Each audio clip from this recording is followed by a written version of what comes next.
আসসালামু আলাইকুম প্রিয় নবম দশম শ্রেণীর শিক্ষার্থীরা এবং যারা এসএসসি পরীক্ষা দিবা। আমাদের বাংলা ব্যাকরণ বইয়ের পরিচ্ছেদ ৭ ব্যঞ্জনধ্বনি। এটা আমি তোমাদেরকে শিখাবো। এ তোমাদের ১৮ পৃষ্ঠা। দেখো কি বলছে? তোমরা বইয়ের দাগানো লাইনগুলো দেখবা তাহলেই কিন্তু তোমরা সব এমসিকিউ পারবা। ওকে? প্রিয় শিক্ষার্থী দেখো, ব্যঞ্জনধ্বনিগুলো উচ্চারণের স্থান, প্রকৃতি, ধ্বনির কম্পন, বায়ু প্রবাহ এগুলো বিবেচনায় ৪ টা ভাগে ভাগ করা যায়। ঋষিকে দেখো উচ্চারণ স্থান অনুযায়ী বিভাজন।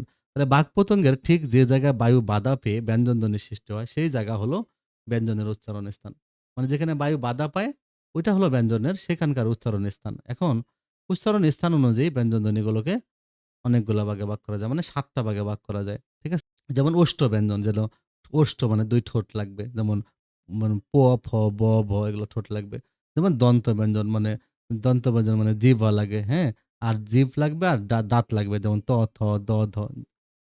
ঠিক আছে?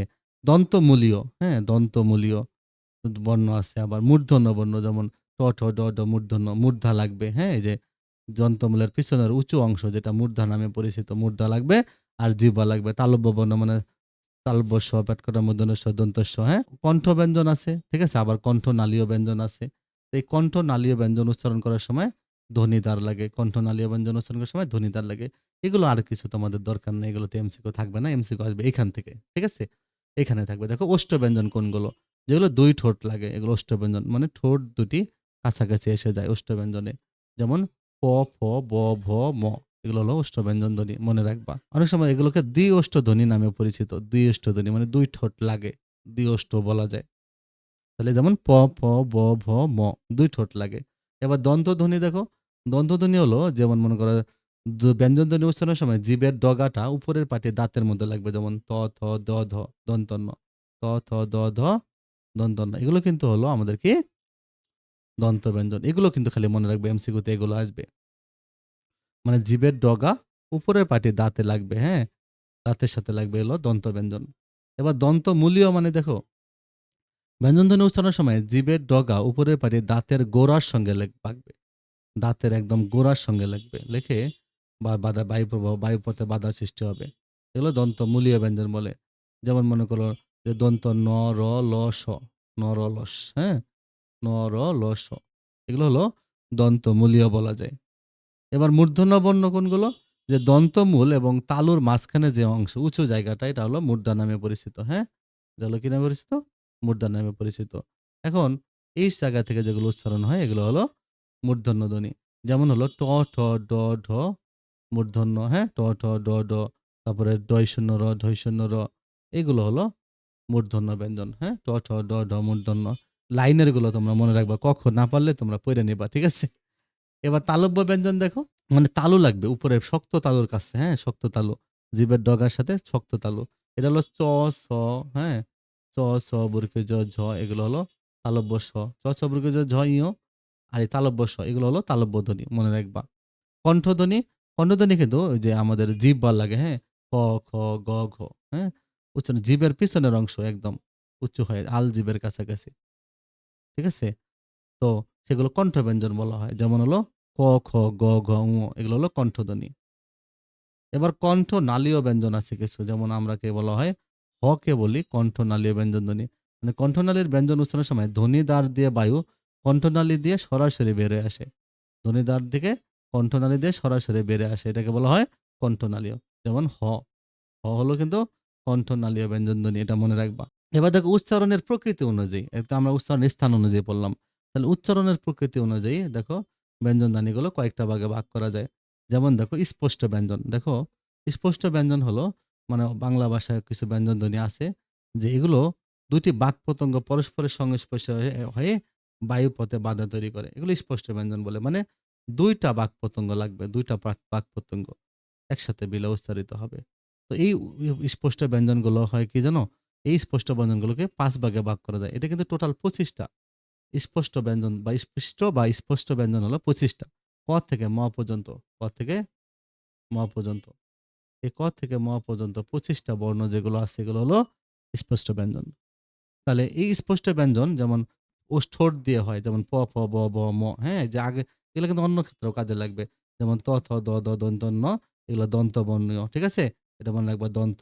ট, ঠ, ড, ঢ মূর্ধন্য এগুলো হলো মূর্ধা বর্ণ, হ্যাঁ? চ, ছ, জ, ঝ, ঞ এগুলো তালব্য বর্ণ।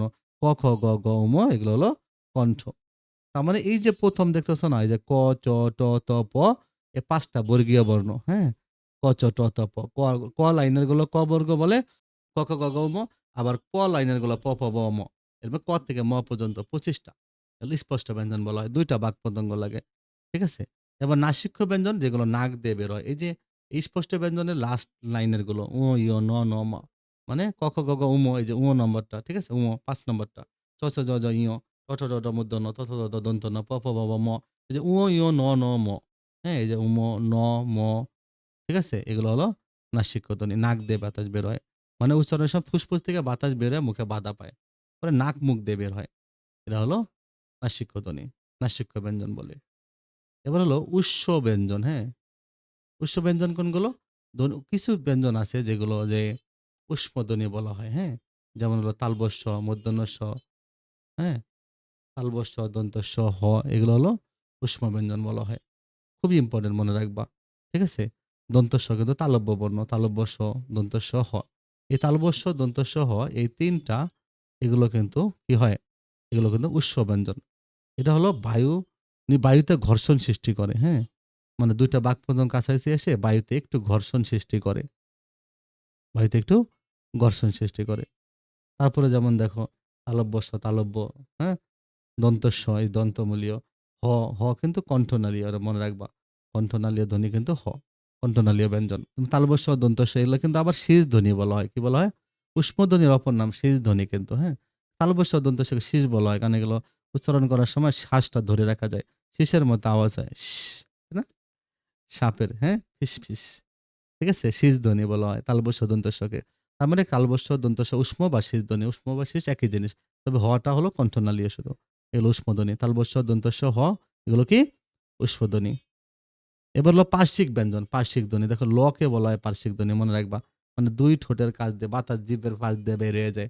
বাতাস হলো ২ জিভের পাশ দিয়ে বের হয়ে যায়। এজন্য পার্শ্বিক ধ্বনি। ল কে পার্শ্বিক ধ্বনি বলা হয়। লা, হ্যাঁ? যেমন লাভ। ঠিক আছে? কম্পিত ব্যঞ্জন। যে ধ্বনি উচ্চারণের সময় জিহ্বা মনে করো কাঁপে, হ্যাঁ? কম্পিত ব্যঞ্জন হলো কি জানো? যেমন মনে করো যে আমার জিহ্বা মানে কাঁপে মানে বৈষ্ণ র, হ্যাঁ? র, কিন্তু কম্পনজাত ধ্বনি বলা হয়। কে বলা হয় কম্পনজাত ধ্বনি। এটা মনে রাখবা। আর কে বলে পার্শ্বিক ধ্বনি। এগুলো খুবই ইম্পোর্টেন্ট এমসিকিউ। কে বলে পার্শ্বিক ধ্বনি। আর তালব্য শ, মূর্ধন্য ষ, দন্ত স এগুলো হলো উষ্ম ধ্বনি। আর উ, ই, ন, ন, ম হলো নাসিক্য ধ্বনি। আর ক থেকে ম পর্যন্ত ২৫ টা হলো স্পর্শ ধ্বনি, স্পৃষ্ট ধ্বনি। এবার তাড়িত ব্যঞ্জন দেখো দৈশূন্য র আর ঢৈশূন্য র এগুলো হলো তারণজাত ধ্বনি বা তাড়িত ব্যঞ্জন বলা হয়। ডয় বিন্দু র, হ্যাঁ? বা ঢয় বিন্দু র অনেকে কি বলো তোমরা এটাকে, হ্যাঁ? আমি ছোটবেলা থেকে ডয়শূন্য রই বলতাম। ঠিক আছে? এগুলো উচ্চারণের সময় দন্তমূলের উপরে একটু মানে মূর্ধায় টোকা দেওয়ার মতো একবার ছুঁয়ে যায়। এজন্য ডয় বিন্দু র, ঢয় বিন্দু র বা ডয়শূন্য র, ঢয়শূন্য র। ঠিক আছে? এগুলো হলো তাড়িত ব্যঞ্জন মনে রাখবা। তারণজাত ধ্বনি বলা হয়। এবার এই যে আমরা যে ধ্বনিগুলো পড়লাম, এই ধ্বনিগুলোকে উচ্চারণ আবার স্বরধ্বনি বাতাস কতটুকু বেশি হয়, কম বেশি বের হয়। এই অনুযায়ী মানে বায়ুর কম্পন কতটুকু কম বেশি হয় এই অনুযায়ী ২ ভাগে ভাগ করা যায়। ঘোষ এবং অঘোষ। ঘোষ আর অঘোষ। তাহলে আবার হলো যে আবার উচ্চারণ সময় বায়ু প্রবাহ বেগ কম দেখো ঘোষ, অঘোষ এটা মনে রাখার আমার কাছে সহজ বুদ্ধি আছে। আমি এটা দেখাই দিচ্ছি। মানে ঘোষে কি হয় জানো? ধ্বনিদ্বারের কম্পনটা বেশি হয় ঘোষ ধ্বনিতে। যেমন ব, ভ, ম। অঘোষে মানে ধ্বনিদ্বারের কম্পন কম হয় যেমন ক, হ্যাঁ? তারপরে হলো যে খ, হ্যাঁ? ছ, এগুলো। অল্প প্রাণ দেখো, অল্প প্রাণ যেগুলো বাতাস কম বের হয়, হ্যাঁ? বাতাসটা একটু কম বের হয়। মহাপ্রাণ মানে বাতাসটা বেশি বের হবে। এগুলো হলো মহাপ্রাণ ধ্বনি। তাহলে বায়ু প্রবাহের বেগ অনুযায়ী হলো ২ প্রকার। অল্প প্রাণ আর মহাপ্রাণ বাতাসের বেগ। আর হলো যে ধ্বনিদ্বারে বায়ুর কম্পন অনুযায়ী এটা হলো তোমার ২ প্রকার ঘোষ এবং অঘোষ। তাহলে এটা তোমরা মনে রাখবা কিভাবে? দেখো এটা আমি একটা সহজ বুদ্ধি দিয়ে তোমাদেরকে মনে রেখাই দিচ্ছি। যেমন দেখো এই যে ১ নম্বর বর্ণটা যেমন ক, খ আমরা যদি এভাবে লিখি যে ক, হ্যাঁ? তারপরে খ, তারপরে গ, হ্যাঁ? গ, তারপরে ঘ, হ্যাঁ? এবার ম। ঠিক আছে? এই ক কিন্তু ১ নম্বর লাইনের বর্ণ, হ্যাঁ? ক, খ, গ, ঘ, ম, চ, ছ, জ, ঝ, ঞ, ট, ঠ, ড, ঢ মূর্ধন্য এরকম করে। ২ নম্বর লাইনে খ, ৩ নম্বর লাইনে গ, ৪ নম্বর লাইনে ঘ, ৫ নম্বর লাইনে ঙ। এই যে ৫ নম্বর লাইনে যতগুলা পড়বে যেমন হলো যদি আমি বলি যে ক, খ, গ, ঘ, ম যদি বলে ছ, হ্যাঁ? তারপরে ছ, তারপরে বর্গের জ, তারপরে ঝ, তারপরে ইয়। এরকম ৫ নম্বর লাইনে যেগুলো পড়বে। যেমন চ, ছ, জ, ঝ, ইয়, ট, ঠ, ড, ঢ, মূর্ধন্য ন, ত, থ, দ, দ, দন্ত্য ন। তাহলে উ, ইয়, ন, ন, ম। হ্যাঁ? ম, ইয়, দন্ত্য ন, হ্যাঁ? মূর্ধন্য, ঠিক আছে? তারপরে ম, এগুলো হলো নাসিক্য ধ্বনি। ৫ নম্বরগুলো নাসিক্য ধ্বনি। আর দেখো এই যে ১ আর ২, হ্যাঁ? মনে রাখবা ১ আর ২ হলো ১ আর ২ হলো অঘোষ। ১ আর ২ কি? অঘোষ ধ্বনি। মনে রাখবা ১ আর ২ কি? অঘোষ। ঠিক আছে? ১, ২ অঘোষ মানে ক, খ অঘোষ, চ, ছ অঘোষ। আর ঘোষ কি? ৩, ৪। যেমন গ, ঘ, জ, ঝ এরকম, হ্যাঁ? যেমন যেমন ট, হ্যাঁ? তারপরে ঠ, তারপরে ড, তারপরে ঢ। ঠিক আছে?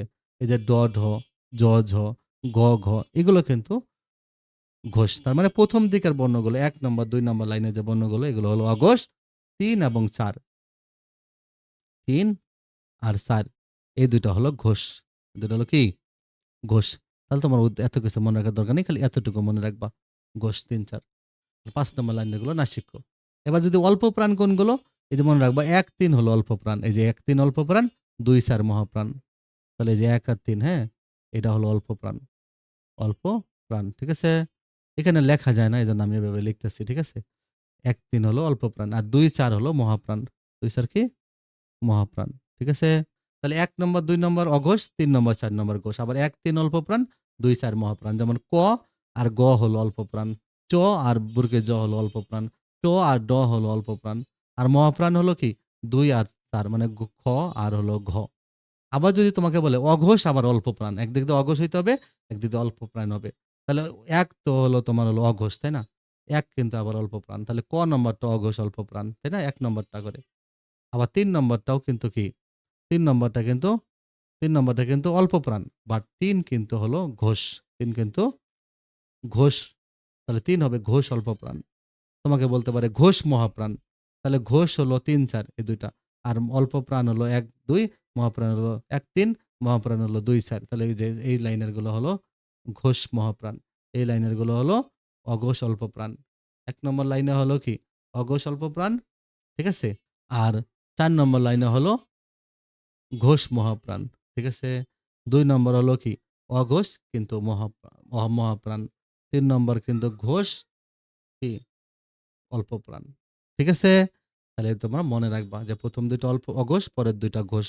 ১, ৩ অল্প প্রাণ, ২, ৪ মহাপ্রাণ। ৫ নম্বর হলো নাসিক্য। আবার কোনটা অঘোষ অল্প প্রাণ, ঘোষ মহাপ্রাণ এভাবে মনে রাখবা। তাহলে বাকপতঙ্গে ঠিক যে জায়গায় বাতাস বাধা পেয়ে ব্যঞ্জনধ্বনি সৃষ্টি হয়, সেই জায়গা হলো ব্যঞ্জনের কি? উচ্চারণ স্থান। যেখানে বাতাস পায়, বাতাসটা বাধা পায়, ওইটাই তার উচ্চারণ স্থান। দেখো দন্ত ব্যঞ্জনধ্বনির মুখ্য বাকপতঙ্গ কোনটা? দেখো দন্ত ধ্বনি উচ্চারণ করতে গেলে কিন্তু জিভের ডগা তো লাগবেই। জিভের ডগা লাগবেই। জিভের ডগা দাঁতের গোড়ায় লাগে। তবে জিভের ডগা হলো মুখ্য। কোন ব্যঞ্জনধ্বনি উচ্চারণের সময় জিভের ডগা উপরের পাটি দাঁতের গোড়ায় লাগে? উপরের পাটি দাঁতে লাগে হলো দন্ত ব্যঞ্জন। এবং দাঁতের গোড়ায় যদি বলে তাহলে হবে দন্তমূলীয়। দন্তমূলীয়। তালব্য ব্যঞ্জনধ্বনির উদাহরণ আছে কোথায়? আমরা জানি তালব্য ধ্বনি কি? চ, ছ, জ, ঝ, ঞ। হ্যাঁ? চ, ছ, জ, ঝ, ঞ আর হলো তালব্য স। চ, ছ, জ আর তালব্য স। এই যে তালব্য স আছে এখান থেকে শসা বানানে। তালব্য ব্যঞ্জন আছে এই যে তালব্য স। ঠিক আছে? পার্শ্বিক ব্যঞ্জন আমরা জানি ল কে বলা হয় পার্শ্বিক ধ্বনি। আর তারুত্য ধ্বনি আমরা জানি তারুণ্যত ধ্বনি বা তাড়িত ব্যঞ্জন হলো ঢৈষণ্য র, ঢৈষণ্য র। এটা মনে রাখবা। আর বৈষ্ণব র হলো কম্পনজাত ধ্বনি। আর তালবস্য, মূর্ধন্য ষ এগুলো দন্ত স, হ এগুলো হলো তালবস্য, মূর্ধন্য ষ, দন্ত স এগুলো উষ্ম ধ্বনি, হ্যাঁ? বা শীষ ধ্বনি। কোনগুলো ঘোষ ব্যঞ্জনে দেখছো? ঘোষ বলছে। আমরা জানি ক, খ ১ম ২ টা হলো অঘোষ আর পরের ২ টা ঘোষ। গ, ঘ ঘোষ, তাই না? তাহলে প, ফ, ব, ভ। এই দেখো ব, ভ হলো ঘোষ। কারণ এটা পরের ২ টা। ট, ঠ ১ম এ দেখো চ, ছ, জ, ঝ, ঞ, চ, ছ শুরুতে। ত, থ, দ, দন্তন্য ন। তাহলে ত, থ, দ, ধ। দ ঘোষ বা ত না। এজন্য প, ফ, ব, ভ, ম। তাহলে প, ফ অঘোষ, ব, ভ হলো ঘোষ। ঠিক আছে? ফুসফুস থেকে নির্গত বায়ুপ্রবাহ কম থাকলে সেগুলোকে কি বলে? বাতাস যখন কম বের হবে সেটা হলো অল্প প্রাণধ্বনি। কম্পিত ব্যঞ্জনের উপস্থিতি কোথায় আছে? আমরা জানি কম্পিত ব্যঞ্জনধ্বনি হলো বৈষণ্য র। কম্পিত ব্যঞ্জনধ্বনি কি? বৈষণ্য র। ঠিক আছে? যেমন এই যে চানাচুর, এই যে বড় ঢৈষণ্য র, ঢৈষণ্য র এই ২ টাতে কিন্তু বৈষণ্য র আছে, ঢৈষণ্য র আছে। এটা কিন্তু তাড়িত ব্যঞ্জনের উদাহরণ আছে, তাড়িত ব্যঞ্জন আছে। চানাচুর এই যে র আছে কম্পিত ব্যঞ্জন। তালব্য স, হ্যাঁ? কোন ধ্বনি? তালব্য স তো তালব্য ধ্বনি। তো সেক্ষেত্রে তোমরা আমাদের চ্যানেলটা সাবস্ক্রাইব করে রাখো। ভিডিওটা তোমরা ২ বার দেখো তাহলে তোমরা সব পারবা। ভালো থেকো।